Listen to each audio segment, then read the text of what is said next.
Assalamualaikum warahmatullahi wabarakatuh. Halo semuanya, perkenalkan, nama saya Nur Alia Dahlia, mahasiswa program studi manajemen Universitas Negeri Makassar dengan NIM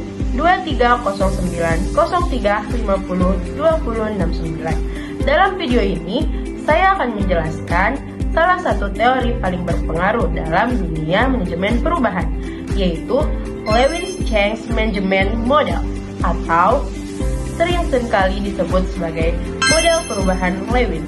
Mari kita bahas bersama-sama, dari memahami konsepnya, menyederhanakan maknanya, hingga melihat bagaimana teori ini benar-benar diterapkan di dunia nyata. Lewin's Change Management Model dikembangkan oleh Kurt Lewin, seorang psikolog sosial asal Jerman pada tahun 1947. Model ini menggambarkan proses perubahan organisasi dalam 3 tahap utama, yaitu yang pertama adalah unfreeze atau pencairan. Ini adalah tahap di mana organisasi mulai menyadari bahwa perubahan diperlukan. Status QO dipertanyakan, resistensi mulai diidentifikasi, dan kesiapan untuk berubah dibangun. Lewin percaya bahwa sebelum perubahan bisa terjadi, kondisi lama harus dicairkan terlebih dahulu. Yang kedua adalah change atau transisi. Ini adalah inti dari proses perubahan. Di sini, perubahan aktual terjadi. Perilaku, proses, struktur, atau nilai-nilai baru mulai diterapkan. Tahap ini seringkali penuh ketidakpastian dan membutuhkan komunikasi serta kepemimpinan yang kuat. Nah, yang ketiga ada refresh atau pembekuan ulang. Setelah perubahan berhasil diterapkan, organisasi perlu menstabilkan kondisi baru tersebut agar menjadi norma. Perubahan dibekukan kembali sehingga menjadi budaya dan standar baru.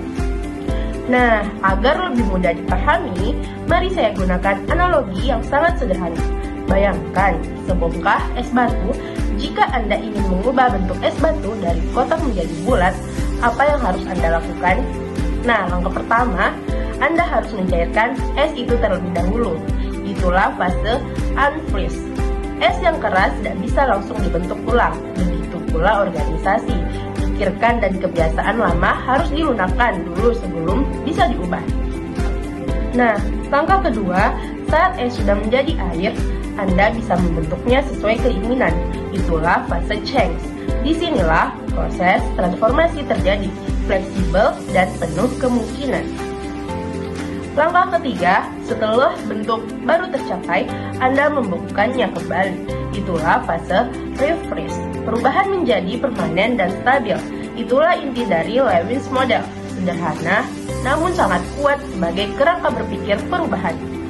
Nah, sekarang mari kita lihat bagaimana teori ini benar-benar diterapkan di dunia nyata. Saya akan menggunakan kasus transformasi digital Microsoft di bawah kepemimpinan CEO Satya Nadella yang dimulai pada tahun 2014. Saat Nadella mengambil alih, Microsoft mengalami stagnasi atau budaya kompetisi internal yang toksik, produk-produk yang ketinggalan zaman dan kehilangan relevansi di era mobil. Fase unfreeze, Nadella memulai dengan mencairkan budaya lama Microsoft. Ia secara terbuka mengakui bahwa budaya know it all, budaya merasa paling tahu, harus diganti dengan learn it all, budaya terus belajar. Ia mengomunikasikan kedaruratan perubahan ke seluruh organisasi dan membangun kesadaran bahwa status QO tidak bisa dipertahankan. Fase refresh. Hasilnya, budaya grow mindset kini tertanam dalam DNA Microsoft. Nilai-nilai baru ini dikuatkan melalui sistem evaluasi kinerja, pelatihan, dan kepemimpinan. Perubahan berhasil dibekukan menjadi identitas baru perusahaan. Hasilnya pun nyata, nilai pasar Microsoft meningkat dari sekitar 300 miliar dolar menjadi melampaui 3 triliun dolar hanya dalam 1 dekade. Nah, setelah memahami dan melihat penerapannya, izinkan saya memberikan pandangan kritis terhadap model ini. kelebihan teori Lewin. Model ini memiliki kekuatan besar dalam kesederhanaannya. Dengan hanya 3 tahap, siapapun, mulai dari manajer hingga karyawan tingkat bawah, dapat memahami dan menggunakan kerangka ini. Model ini juga menekankan pentingnya persiapan sebelum perubahan. Nah, sesuatu yang sering diabaikan oleh banyak organisasi, fokus pada stabilisasi di akhir juga memastikan bahwa perubahan tidak hanya terjadi, tetapi bertahan. Namun, model ini juga memiliki keterbatasan yang perlu kita akui. Yang pertama, model ini bersifat linear dan terlalu sederhana untuk perubahan yang kompleks dan berlapis. Dunia nyata jarang semulus 3 tahap.